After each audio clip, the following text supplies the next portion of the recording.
किसका नियमन करता है? अग्र पीयूष ग्रंथि के हार्मोन का नियमन करता है। अब यहाँ पे अग्र पीयूष ग्रंथि के हार्मोन का नियमन क्यों लिखा है हमने? हार्मोन का नियमन इसलिए लिखा है क्योंकि इससे जो हाइपोथैलेमस से उससे कौन से हार्मोन निकल रहे हैं? मोचक हार्मोन और रोधक हार्मोन। और मोचक और हार्मोन और रोधक हार्मोन क्या काम करेंगे? नियमन करने का ही तो कार्य करेंगे कि जब जरूरत है तब क्या करवा देंगे? मोचित, और जब जरूरत नहीं है तो क्या करवा देंगे? संदमित। क्लियर है? तो क्या कर रहे हैं? उनके कार्यों का नियमन कर रहे हैं। और पश्च पीयूष ग्रंथि के लिए एक एनसीईआरटी में एक लाइन देखी हुई है कि पश्च पीयूष ग्रंथि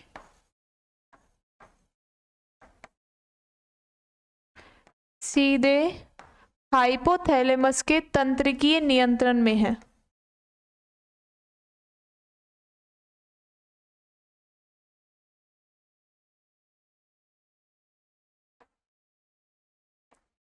के तंत्रिकीय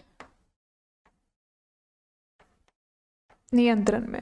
अब तंत्रिकीय नियंत्रण या नियमन क्यों लिखा है हमने यहाँ पे? हमेशा याद रखना कि जो पश्च पीयूष ग्रंथि है वो कोई भी हार्मोन का संश्लेषण नहीं करती है, केवल हार्मोन का क्या करती है? स्त्रवन करती है और उनको स्टोर करके रखती है, भंडार करके रखती है। आ रहा है समझ में कि पश्च पीयूष ग्रंथि क्या होती है? स्टोर और स्त्रवन करती है केवल। अग्र पीयूष ग्रंथि तो हार्मोन क्या करती है? निकालती तो है, पर निर्देश कौन देता है उसको? हाइपोथैलेमस देता है। और पश्च पीयूष ग्रंथि कोई भी हार्मोन का निर्माण नहीं करती है, केवल हार्मोन को क्या करती है? स्त्रवन करती है और संचारित करती है, मतलब संचरण करती है, उसको भरती है। क्लियर है? आपको समझ में आया? तो इसलिए लिखा है कि पश्च पीयूष ग्रंथि सीधे हाइपोथैलेमस के तंत्रिकीय नियमन में। सीधे की सीधे हाइपोथैलेमस उन हार्मोन को बनाएगा तो पश्च पीयूष ग्रंथि उन हार्मोन का क्या कर देगी? स्त्रवन कर देगी। अगर हाइपोथैलेमस नहीं बनाएगा तो वो नहीं करेगी। यहाँ तो क्या हो रहा है? वो नियंत्रण करने का काम कर रहा है अग्र पे, पर पश्च पे नियंत्रण नहीं, पूरा ही पश्च किस पे डिपेंड कर रहा है? हाइपोथैलेमस से। क्लियर है? इतना समझ में आया कि पश्च पीयूष ग्रंथि का तंत्रिकीय नियमन सीधे किसके अधीन है? हाइपोथैलेमस के। क्यों अधीन बताया रखा है? क्योंकि पश्च पीयूष ग्रंथि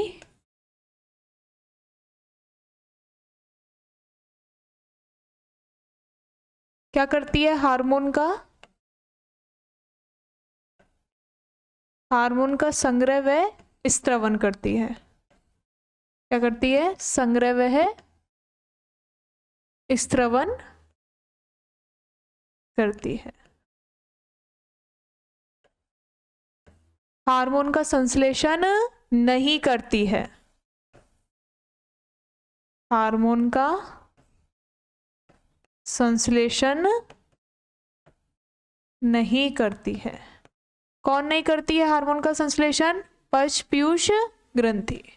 इसलिए बोला है कि वो किसके तंत्रिकीय नियंत्रण के अधीन है? हाइपोथैलेमस के। क्लियर है इतना?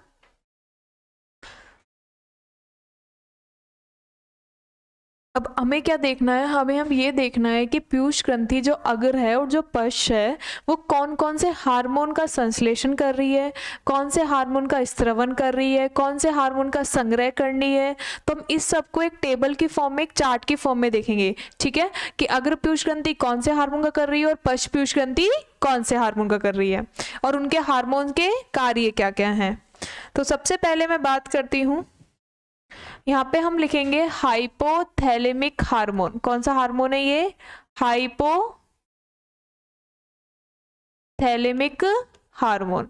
हाइपोथैलेमिक हार्मोन का मतलब क्या है?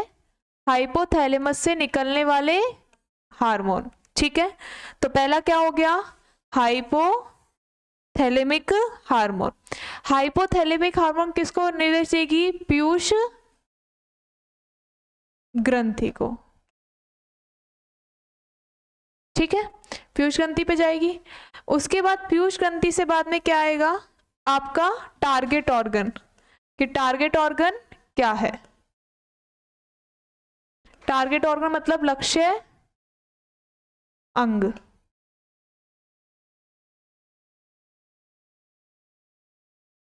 इसके बाद इसके क्या आएंगे? कार्य। ये हम एक चीज और बता सकते हैं कि हाइपोथैलेमस से जो हार्मोन पीयूष ग्रंथि पे जा रहे हैं वो कैसे जा रहे हैं, उनका पथ क्या है।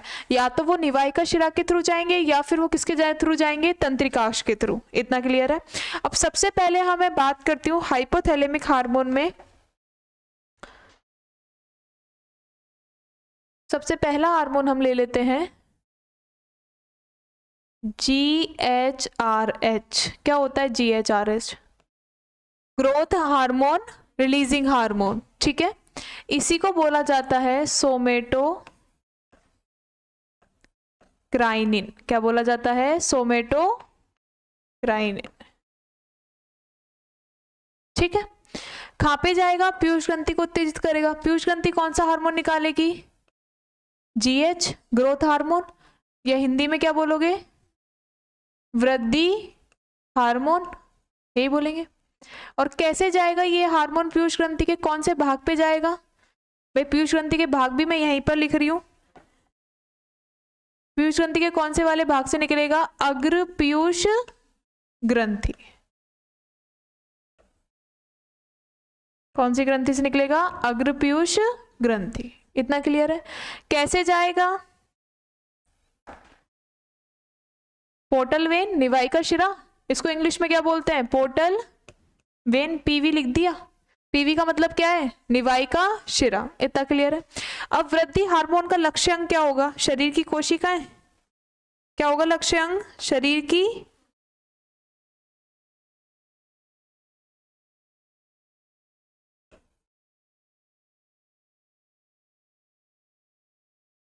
और शरीर की कोशिकाओं पर क्या कार्य करेगी? वृद्धि कराने का। इसका कार्य करेगी वृद्धि का।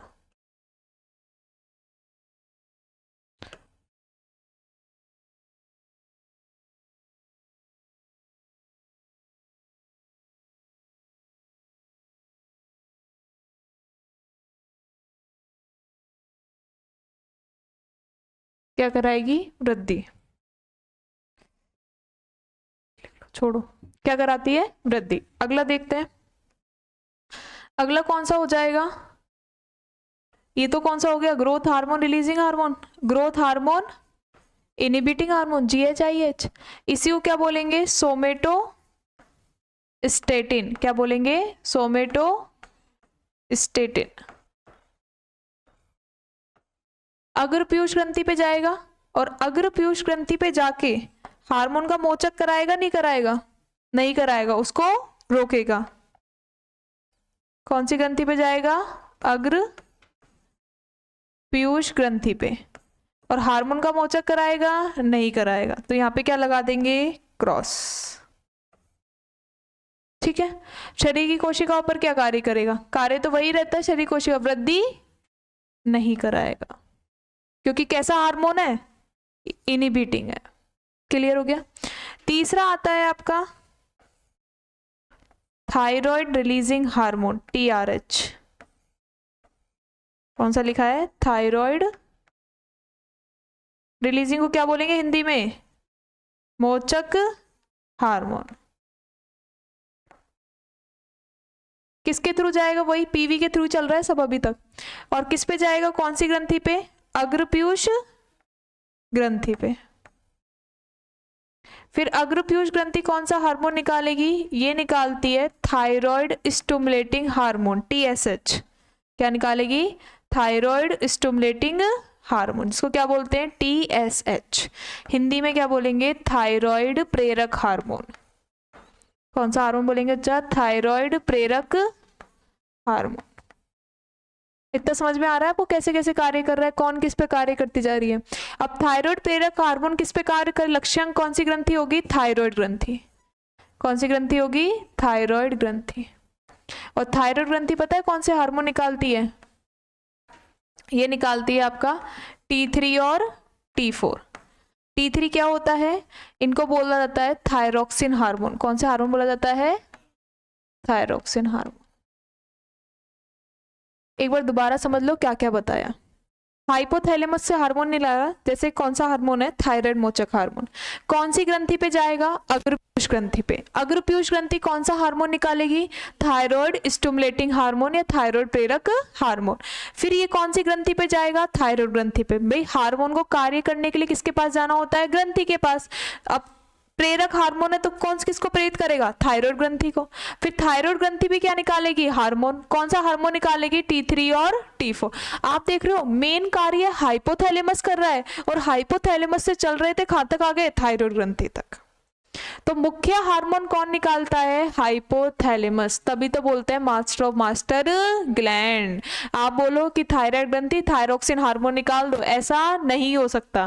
पहले संकेत या निर्देश कहां से आएगा, हाइपोथैलेमस से।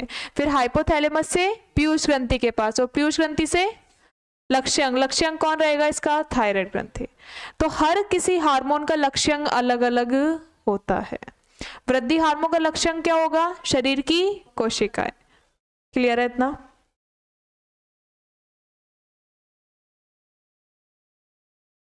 आगे देखते हैं। हाइपोथैलेमस से निकलने वाला हार्मोन है जिसका नाम है प्रोलैक्टिन रिलीजिंग हार्मोन। कौन सा हार्मोन है, नंबर 4 PRL। PRL का मतलब क्या होता है, प्रोलैक्टिन। और अगर RH लगा दिया तो मतलब कैसा हार्मोन हो गया, मोचक हार्मोन। तो क्या बोलेंगे, प्रोलैक्टिन कौन सा हार्मोन है, मोचक हार्मोन। किधर से निकलेगा, हाइपोथैलेमस से। किधर जाएगा, वही कौन सी ग्रंथि पे, अग्र पीयूष ग्रंथि पे। और अग्र पीयूष ग्रंथि पे जाएगा, वही कौन से वाली पे, पार्स डिस्टेलिस पे। सारे अभी तक किससे पढ़ रहे हैं, पार्स डिस्टेलिस, क्योंकि अग्र पीयूष ग्रंथि के तो मेजर ही, वैसे तो पार्स डिस्टेलिस को क्या बोला जाता है, अग्र पीयूष ग्रंथि बोला जाता है। क्लियर है इतना। और वहां से कौन सा हार्मोन निकलवाएगा, प्रोलैक्टिन। कौन सा हार्मोन निकलेगा, और प्रोलैक्टिन का जो बात करें लक्ष्यांग कौन है, स्तन ग्रंथि। कौन सी ग्रंथि है, स्तन ग्रंथि। और स्तन ग्रंथि में प्रोलैक्टिन क्या काम करता है, दुग्ध का निर्माण करता है और कूपिकाओं की संख्या बढ़ाता है। स्तन ग्रंथि में किस संख्या बढ़ाता है, कूपिकाओं की संख्या बढ़ाता है।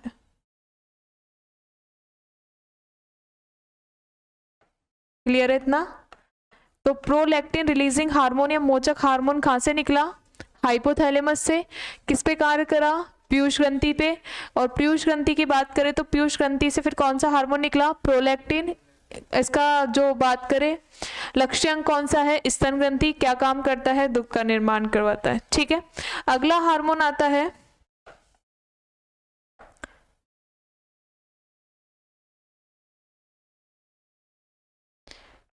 अगला हार्मोन देखते हैं GnRH। क्या होता है GnRH, गोनेडोट्रोपिन रिलीजिंग या गोनेडोट्रोपिन मोचक हार्मोन।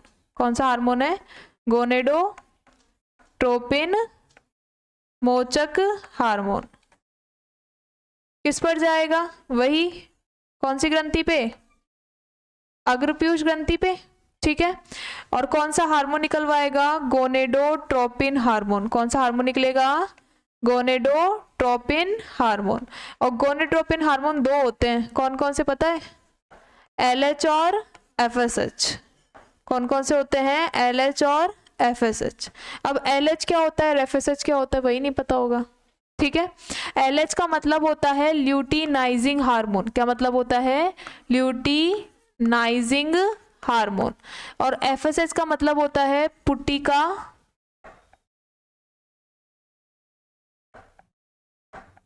पुट्टिका प्रेरक हार्मोन। कौन सा हार्मोन होता है, पुट्टिका प्रेरक हार्मोन। क्लियर हो रहा है इतना। क्या बताया कि इसमें कौन कौन से हार्मोन है, गोनेडोट्रोपिन में LH और FSH। LH का मतलब क्या है, ल्यूटिनाइजिंग, और FSH का मतलब क्या है, पुट्टिका प्रेरक। क्लियर है। अब ये इसका टारगेट ऑर्गन क्या होगा, अगर नर में बात करें, किसमें बात करें, नर में, तो नर में तो क्या होगा, वृषण। और मादा में क्या होगा, अंडाशय। नर में वसन और मादा में अंडाशय। इतना क्लियर है। कार्य अगर देखें,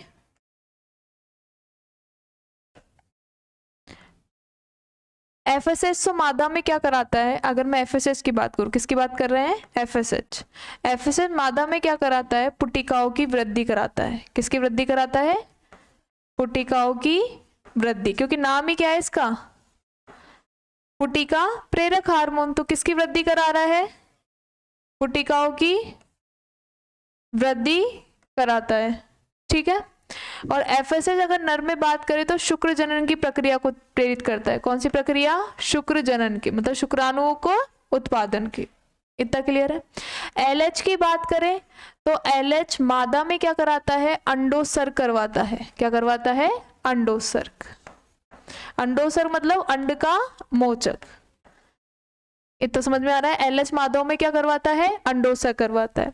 एलएच नर में क्या करता है, नर में होती है कोशिका लीडिंग कोशिका। कौन सी कोशिका, लीडिंग कोशिका।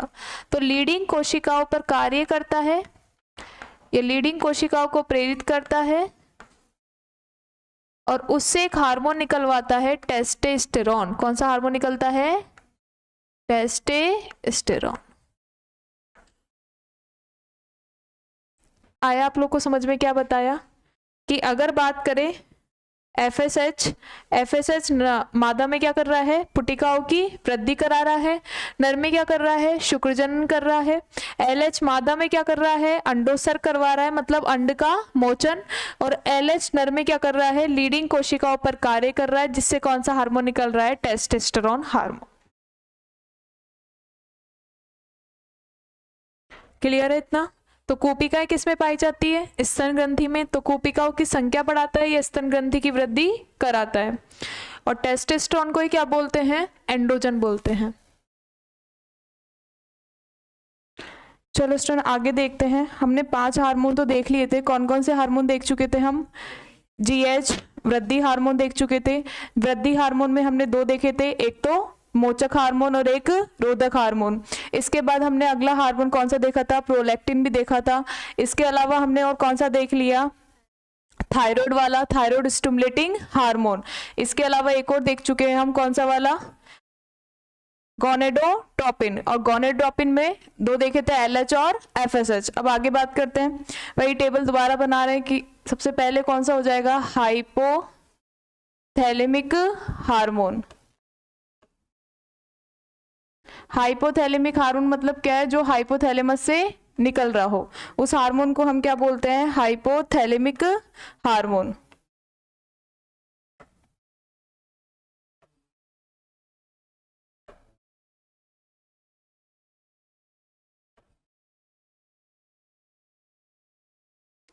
अगला कौन सा आता है हाइपोथैलेमिक हार्मोन के बाद, पीयूष ग्रंथि के कौन से भाग पे कर रहा है और पीयूष ग्रंथि से कौन सा हार्मोन निकल रहा है, दोनों ही एक में कर दिए। अगला पॉइंट कौन सा आता है कि लक्ष्य अंग कौन सा है, उसके बाद देन कार्य क्या कर रहा है। ये 4 भाग आते हैं मुख्यतः, हाइपोथैलेमिक हार्मोन, पीयूष ग्रंथि हार्मोन, लक्ष्य अंग और कार्य। अगला हार्मोन जो भी नंबर है वो आप डाल लेना। कौन सा हार्मोन पढ़ेंगे अगला हार्मोन हम, एसीटीएच। पहले तो आएगा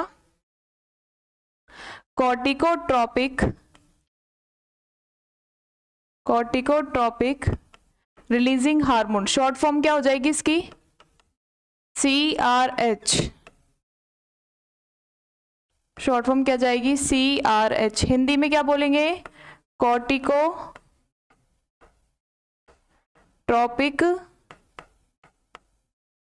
मोचक हार्मोन। ठीक है। पीयूष ग्रंथि के कौन से वाले भाग पे जाएगा, पीयूष ग्रंथि के अग्र पीयूष ग्रंथि पे जाएगा। ठीक है, कौन से वाले पे जाएगा, अग्र पीयूष ग्रंथि। और अग्र पीयूष ग्रंथि के कौन से, किसी को क्या बोलते हैं, पार्स डिस्टेलिस,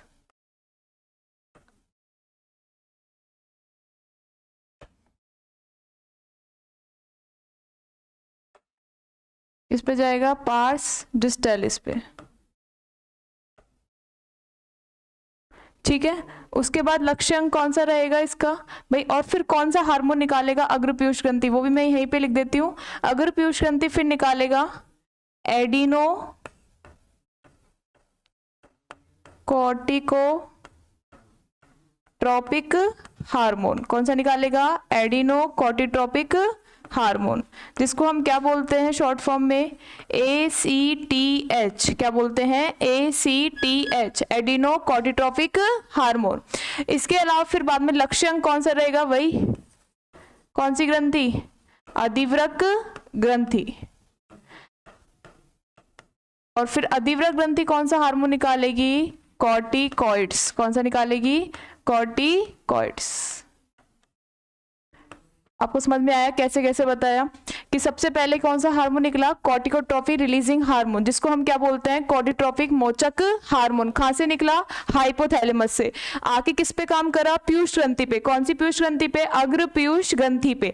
अग्र पीयूष ग्रंथि को ही हम क्या बोलते हैं, पार्स डिस्टालिस बोलते हैं। फिर अग्र पीयूष ग्रंथि ने कौन सा हार्मोन निकाला, एडिनो कॉर्टिकोट्रोपिक हार्मोन, और उसने किस पे काम करा, अधिवृक्क ग्रंथि पे। और अधिवृक्क ग्रंथि ने कौन सा हार्मोन निकाला, कॉर्टिकॉइड्स।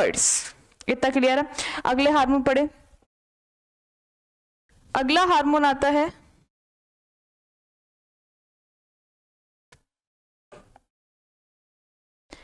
कॉर्टिकोट्रोपिक के बाद पढ़ते हैं मेलेनो वाला।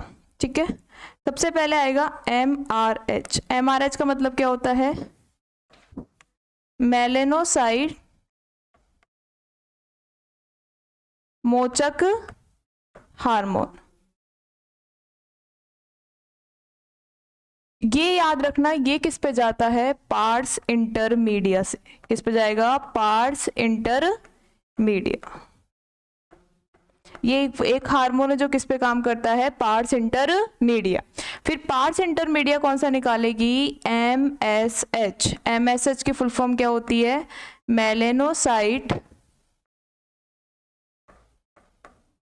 स्टिमुलेटिंग को क्या बोलते हैं, प्रेरक हार्मोन। क्या निकालेगी, मेलेनोसाइट प्रेरक हार्मोन। कौन निकाल रही है, पार्स इंटरमीडिया। इतना क्लियर है। फिर ये किस पे काम करेगा, मेलेनिन कोशिकाओं पर।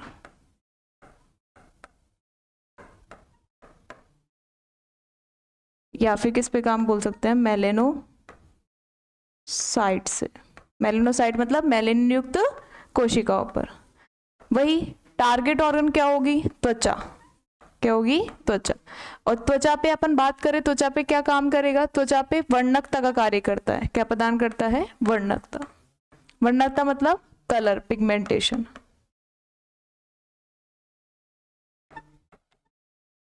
इतना क्लियर हुआ कैसे कैसे काम कर रहा है। MRH कहां से निकला, हाइपोथैलेमस से। किस पे गया, पार्स इंटरमीडिया पे, पीयूष ग्रंथि के। फिर उससे वहां से कौन सा निकला, मेलेनोसाइट प्रेरक हार्मोन। फिर उसने किस पे काम करा, मेलेनिन कोशिकाओं पर। और मेलेनिन कोशिका कहाँ पे, त्वचा पे। और त्वचा पे क्या कार्य करती है, वर्णकता प्रदान करती है। क्लियर है इतना।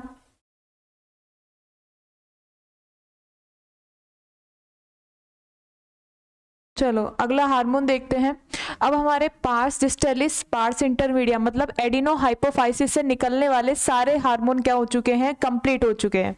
मैंने आपको बताया था कि न्यूरो हाइपोफाइसिस या पार्स नर्वोसा से कोई भी हार्मोन का फॉर्मेशन नहीं होता है, केवल हार्मोन का क्या संग्रह और स्त्रवन होता है। कहां से, पार्स नर्वोसा या न्यूरो हाइपोफाइसिस। वो हार्मोन बनाता कौन है, हाइपोथैलेमस। केवल उसको सिक्रेट और स्टोर करके कौन रखता है, पार्स नर्वोसा या फिर न्यूरो हाइपोफाइसिस या पश्च पीयूष ग्रंथि। तो हाइपोथैलेमिक हार्मोन अब हमारा अगला वाला आता है ADH। ADH की फुल फॉर्म क्या होती है, anti diuretic hormone. Anti diuretic hormone, या इसी को बोला जाता है हिंदी में प्रतिमूत्रल हार्मोन। और ADH का ही दूसरा नाम है वैसोप्रेसिन। क्या नाम है, वैसोप्रेसिन। इतना क्लियर है। अब ADH क्या कार्य करता है, कौन सी पीयूष ग्रंथि पे जाएगा, अभी जस्ट बताया था, पश्च पीयूष ग्रंथि। और पश्च पीयूष ग्रंथि को हम क्या क्या बोलते हैं, न्यूरो हाइपोफाइसिस या फिर इसी का पार्स नर्वोसा।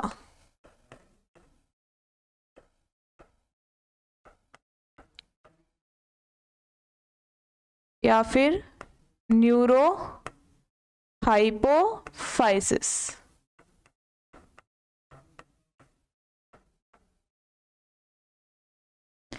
किसके थ्रू जाएगा? हाइपोफाइसियल पोर्टल वेन के थ्रू जाएगा या किसके थ्रू जाएगा? तंत्रिकाक्ष के द्वारा। किसके द्वारा जाएगा? तंत्रिकाक्ष के द्वारा। इतना क्लियर हो गया।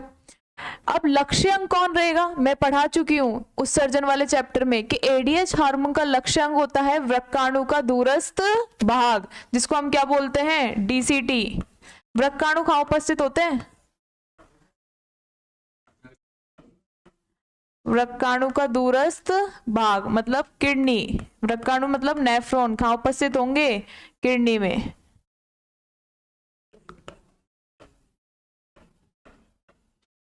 ठीक है। अब अगला बात करते हैं कि कौन से हार्मोन का स्त्रवन करेगा। भाई क्या कार्य करेगा? स्त्रवन क्या कार्य करेगा? वृक्काणु के दूरस्थ भाग में क्या कार्य करता है? जल का और आयन का क्या करता है? पुनरावशोषण करता है। जल और आयन का क्या करता है? पुनरावशोषण करता है। आप लोग को पता है मैंने यहाँ पे कोई भी हार्मोन नहीं निकला पीयूष ग्रंथि, क्योंकि पीयूष ग्रंथि केवल हार्मोन को क्या करती है? इसको संग्रह व स्त्रवन करती है। अच्छे से याद रख लो, क्या करती है? केवल संग्रह व स्त्रवन करती है। इस हार्मोन का संश्लेषण नहीं करती है। इस हार्मोन का संश्लेषण कौन करता है? हाइपोथैलेमस ही करता है। ये केवल संग्रह कर लेगी और जरूरत पड़ेगा तो स्त्रवन कर देगी। क्लियर है? अगला आता है ऑक्सीटोसिन। अगला हार्मोन कौन सा है? ऑक्सीटोसिन। अगर ऑक्सीटोसिन की बात करें तो ये भी तंत्रिकाक्ष के द्वारा जाएगा। कौन सी पे जाएगा? पश्चपीयूष ग्रंथि पे जाएगा। वही पार्स नर्वोसा, वही न्यूरो हाइपोफाइसिस क्या करेगा? संग्रह व स्त्रवन करेगा। क्लियर है? काम किस पे करता है? ये करता है चिकनी पेशियों पर। किस पे काम करता है? चिकनी पेशियों पर कार्य करता है। किस किस की चिकनी पेशियों पर कार्य करता है? एक तो स्तन ग्रंथि की चिकनी पेशियों पर कार्य करता है और एक गर्भाशय की चिकनी पेशियों पर कार्य करता है। स्तन ग्रंथि और गर्भाशय की चिकनी पेशियों पर क्या कार्य करता है वो सुनो। गर्भाशय में 3 परत होती है, हम लोग पढ़ेंगे क्लास 12th में। 3 परत आती है, पेरीमेट्रियम, मायोमेट्रियम और एंडोमेट्रियम। जब शिशु का जन्म होने वाला होता है तो गर्भाशय की जो मायोमेट्रियम परत है उसमें क्या करवाता है? संकुचन करवाता है। संकुचन करवाने से क्या होता है? संकुचन करवाने से जो बेबी का बर्थ है वो क्या हो जाता है? आसानी से हो जाता है। तो क्या बोलेंगे? क्या करवा रहा है? गर्भाशय की, अभी के लिए याद रखना कौन सी पेशियां? चिकनी पेशियों में क्या करवाता है? संकुचन करवाता है। एक कार्य तो ये हो गया और दूसरा कार्य सुनो, और कौन सी परत? मायोमेट्रियम, मध्य की परत होती है। फिर बोल रहे हैं कि गर्भाशय की चिकनी स्तन ग्रंथि में क्या करवाता है? स्तन ग्रंथि से दुग्ध का स्त्रवन करवाता है, ये दुग्ध का निष्कासन करवाता है।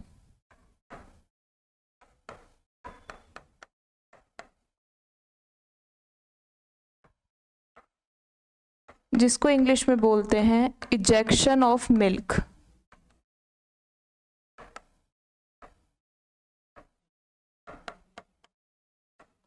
क्लियर है आप लोगों को क्या क्या कार्य करता है? गर्भाशय की चिकनी पेशियों में क्या करवा रहा है? संकुचन, और स्तन ग्रंथि से किसका स्त्रवन करवा रहा है? दुग्ध का निष्कासन करवा रहा है।